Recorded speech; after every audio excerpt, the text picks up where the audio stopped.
बुलंदी नींव से शुरू होती है और नींव एक सपने से। एक सपना सब में रहता है, जो उसे साकार करता है वही हमेशा याद रहता है। सपने वही सच करते हैं जो नींद से जाग जाते हैं। ऊंचा उड़ने के लिए परिंदे घोंसला छोड़ जाते हैं। जो अपनी क्षमताओं को पहचानता है, सफलता का स्वाद उसे ही मिलता है। सबका साथ हो या धर्म की निस्वार्थ सेवा, जीवन में उसी के कर्म पुष्प खिलता है। खुद पर जो विश्वास रखेगा, कठिनाइयों से वो राह निकालेगा। अपनी मेहनत से किस्मत बनाकर लगन से शिखर पा जाएगा। अपनी मिसाल जो खुद बनाएगा, तब शायद कोई नेमनाथ बन पाएगा।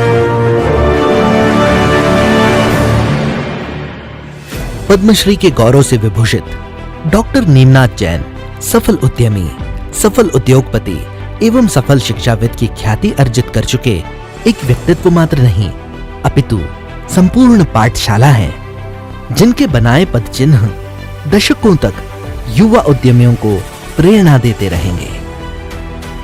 विलक्षण प्रतिभा के धनी श्री नेमनाथ जी सामाजिक दायित्वों के निर्वहन में अग्रणी और कृषक जगत में सम्मानीय स्थान रखने वाले ऐसे असाधारण पितृपुरुष हैं, जिन्होंने विभाजन की विभीषिका को झेलते हुए अपनी शिक्षा, अनुभव और प्रतिभा से ऐसे ऐसे कीर्तिमान किए जो साधारण मनुष्य के लिए असंभव प्राय है। उनकी यही अद्वितीय कार्य और सोया कृषि क्रांति उन्हें 90 वर्ष की आयु में पद्मश्री तक ले आई और दिनांक 8 नवंबर 2021 को भारत के राष्ट्रपति श्री रामनाथ कोविंद द्वारा डॉक्टर श्री नेमनाथ जैन को पद्मश्री पुरस्कार से सम्मानित किया गया। शून्य से शिखर तक की यह यात्रा हर युवा के लिए प्रेरणा का कार्य करेगी, जो प्रतिकूल से प्रतिकूल परिस्थितियों को अनुकूल कर स्वयं के साथ सबका उत्थान करने के लिए एक सत्य कथा है। तो आइए अब जानते हैं कि कैसे नेमनाथ जी ने मुश्किलों से तरक्की का अपना सफर शुरू किया और अपने गंतव्य तक पहुंचे। अविभाजित भारत के रावलपिंडी के एक संभ्रांत परिवार में 17 दिसंबर 1931 को नेमनाथ जी ने जन्म लिया। उनके पिता खजाना शाह रावलपिंडी के एक विख्यात व्यवसायी थे और माता सीता देवी एक कुशल गृहिणी थी। उनका बचपन बड़े हर्षोल्लास से गुजर रहा था कि अचानक 1947 में हुए भारत विभाजन के कारण 16 वर्ष की आयु में उन्हें सब कुछ छोड़कर अपने भाई बहनों के साथ दिल्ली आना पड़ा और यहीं से उनकी परीक्षा की असल शुरुआत हुई। दिल्ली आकर नेमिनाथ जी के पिता ने देश में व्यवसाय की संभावनाओं को तलाशा और पाया कि मध्य प्रदेश के इंदौर में 7-8 कॉटन टेक्सटाइल मिलें हैं, जहां से व्यवसाय की शुरुआत की जा सकती है। बस फिर क्या था, वे अपने परिवार को लेकर इंदौर आ गए। इंदौर में कपड़ों की एक दुकान शुरू की, किंतु कुछ ही समय के पश्चात सरकार के निर्णयों के कारण खजाना शाह जी को अपनी दुकान बंद करनी पड़ी और मुश्किलों का दौर फिर शुरू हो गया। यूं तो नेमनाथ जी ने रावलपिंडी से अपनी बोर्ड परीक्षा उत्तीर्ण की थी, पर स्थानांतरण के कारण उन्हें इंदौर में फिर से अपनी शिक्षा आरंभ करनी पड़ी। इंदौर में भंडारी मिल के मालिक सेठ सुगनमल भंडारी ने उन्हें नौकरी का प्रस्ताव दिया, जो कि उनके लिए तरक्की का द्वार साबित हुआ। भंडारी मिल में रहते हुए मशीनों के प्रति उनकी विशेष रुचि जागृत हुई और उन्होंने इंजीनियर बनने का फैसला किया, जिसके फलस्वरूप इंदौर के GSITS इंजीनियरिंग कॉलेज की प्रथम बैच से वर्ष 1954 में उन्होंने इंजीनियरिंग की डिग्री हासिल की। भंडारी मिल के सेठ सुगनमल भंडारी ने नेमनाथ जी की प्रतिभा को पहले ही पहचान लिया था, तभी उन्होंने नेमनाथ जी को इंजीनियरिंग पश्चात विशेष जिम्मेदारियां सौंपी, जिनमें उनके मार्गदर्शन में श्री नेमनाथ जी ने ऑयल मिल, सॉल्वेंट प्लांट, वनस्पति प्लांट की स्थापना की और भंडारी समूह के CEO का पद संभाला। उत्पादन क्षमता के विस्तार और नई तकनीक के ज्ञान के लिए नेमनाथ जी को यूके की सबसे बड़ी लाइव स्टॉक फीड्स कंपनी क्रॉसफील्ड में भेजा गया। उस समय नेमनाथ जी मात्र 33 वर्ष के थे। वहां से लौटकर उन्होंने अपने तकनीकी ज्ञान से उत्पादकता को बढ़ाने में सराहनीय योगदान दिया। प्रगति के शिखर की ओर बढ़ते हुए नेमनाथ जी को पूरा सहयोग उनकी पत्नी श्रीमती प्रकाशवंती का भी प्राप्त हुआ, जिन्होंने मिलकर अपने 3 पुत्रों और एक पुत्री की परवरिश नैतिक मूल्यों का ज्ञान देते हुए की। डेविस जैन, छवि जैन, डिपिन जैन, सुनीता जैन ने भी अपने पिता श्री नेमनाथ जी के गौरव को बढ़ाते हुए उनकी विरासत को और भी समृद्ध किया, जो आज हम सबके सामने है। भंडारी मिल्स में 30 वर्षों की सफलतम नौकरी में नेमनाथ जी ने जो अनुभव अर्जित किया, कालांतर में उसे ही अपने व्यवसाय में उतारा है। स्वयं का लक्ष्य तय करते हुए नेमनाथ जी ने पशु खाद्य निर्माण के लघु उद्योग का अपना सफर शुरू किया, जो उनकी दूरदर्शिता और व्यावसायिक अनुभव से बढ़ता चला गया। यहीं से प्रेस्टीज समूह की वास्तविक शुरुआत हुई। उस समय भी मध्य प्रदेश के किसान कृषि तो करते थे, पर परिश्रम अधिक और उत्पादन कम होने की वजह से खुशहाली दूर ही रहती थी। नेमनाथ जी ने सोयाबीन की फसल और उसके उपयुक्त वातावरण का विस्तृत अध्ययन किया और मध्य प्रदेश के किसानों को सोया कृषि के लिए प्रेरित किया। उनके प्रोत्साहन से धीरे धीरे मालवा, निमाड़ और आसपास के किसानों ने सोयाबीन की खेती शुरू की और कुछ ही समय में समृद्धि और खुशहाली किसानों के कदम चूमने लगी। प्रदेश के किसान आज भी श्री नेमनाथ जी के ऋणी हैं, जिन्होंने उन्हें समृद्ध कृषि के बारे में बताया और वे साधारण किसान से खुशहाल किसान की श्रेणी में आ गए।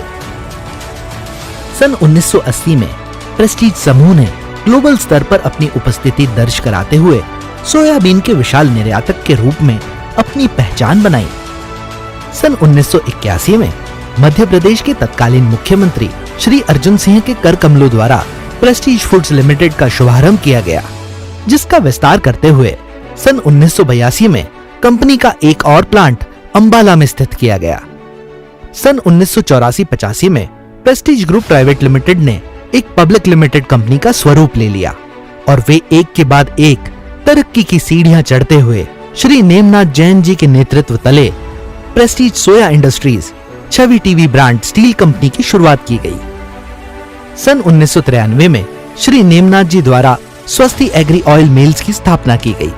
उसके बाद सन 1999 में एक चक्की प्लांट प्रेस्टीज सीड्स की नींव रखी गई। तब से लेकर आज तक प्रेस्टीज उद्योग समूह उत्पादकता के नए कीर्तिमान बना रहा है। तरक्की और प्रगति की यात्रा के साथ साथ समय समय पर उनकी उपलब्धियां अनेक गौरवशाली सम्मान पाती चली गई, जिनमें उनकी रोजगार उन्मुखी कदम के लिए वर्ष 1983 में श्री नेमनाथ जैन को भारत की तत्कालीन उपराष्ट्रपति मोहम्मद हिदायतुल्लाह द्वारा उद्योग पत्र अवार्ड से सम्मानित किया गया और वर्ष 1987 में भारत के तत्कालीन राष्ट्रपति श्री ज्ञानी जेल सिंह द्वारा अत्यंत गौरवशाली उद्योग विभूषण का सम्मान दिया गया, जो श्री नेमनाथ जी की ही तपस्या का सार्थक प्रतिफल था। साथ ही इन तस्वीरों में आप भारत के तत्कालीन राष्ट्रपति श्री शंकर दयाल शर्मा और देश की प्रथम महिला श्रीमती विमला शर्मा की इंदौर यात्रा के दौरान नेमनाथ जी को उनका स्वागत करते हुए देख सकते हैं। कर्म के साथ ही धर्म को समर्पित श्री नेमनाथ जैन द्वारा जैन समाज को संगठित करने का कार्य उसी निष्ठा और समर्पण के साथ किया गया, जिसके लिए वह आज भी समाज में पूजनीय है। श्री नेमनाथ जी ने वर्ष 2015 में इंदौर में साधु सम्मेलन आयोजित किया, जिसका इंदौर में 28 वर्ष बाद आयोजन हुआ था। उनके समर्पण और आग्रह के कारण ही इस सम्मेलन में जैन समाज के 5 लाख से अधिक श्रद्धालु एकत्रित हुए थे, जिनमें से अनेक तो कई वर्षों से एक दूसरे के संपर्क में ही नहीं थे। उनके इस कदम की पूरे जैन समाज में सराहना की गई। नेमनाथ जी का जन्म एक जैन परिवार में हुआ था, जहां बाल्यकाल से ही उन्हें अच्छे संस्कारों के साथ मुश्किलों से लड़ना सिखाया गया।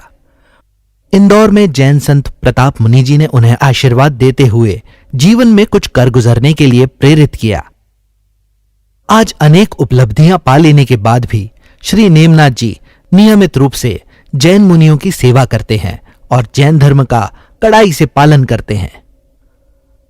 प्रेस्टीज उद्योग समूह के सफल संचालन के साथ श्री नेमनाथ जी ने प्रेस्टीज एजुकेशन सोसाइटी की आधारशिला ऐसे समय में रखी जब मैनेजमेंट और तकनीकी शिक्षा के लिए प्राइवेट इंस्टीट्यूट नहीं हुआ करते थे।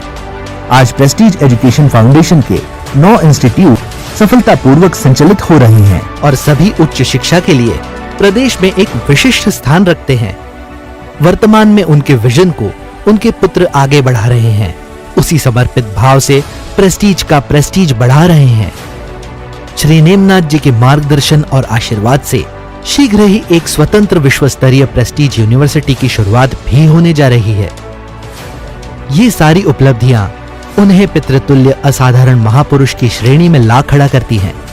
श्री नेमनाथ जी का जीवन एक पाठशाला ही तो है, जो अपने अनुभव से हमें जीवन अमृत रूपी सामर्थ्य, शिक्षा और आत्मविश्वास देती है। 90 वर्ष की आयु में भी पद्मश्री डॉक्टर नेमनाथ जैन जी की उद्यमिता, दूरदर्शिता, धार्मिकता, समर्पण और सबको साथ लेकर चलने की प्रवृत्ति उन्हें इतिहास से वर्तमान और वर्तमान से भविष्य तक याद रहेगी। पद्मश्री डॉक्टर नेमनाथ जैन कहते हैं, यदि आप सपना नहीं देखते हैं तो आप उसकी योजना नहीं बना सकते, और यदि आप योजना नहीं बना सकते तो उसे साकार भी नहीं कर सकते। डॉक्टर नेमनाथ जैन, व्यापार एवं उद्योग।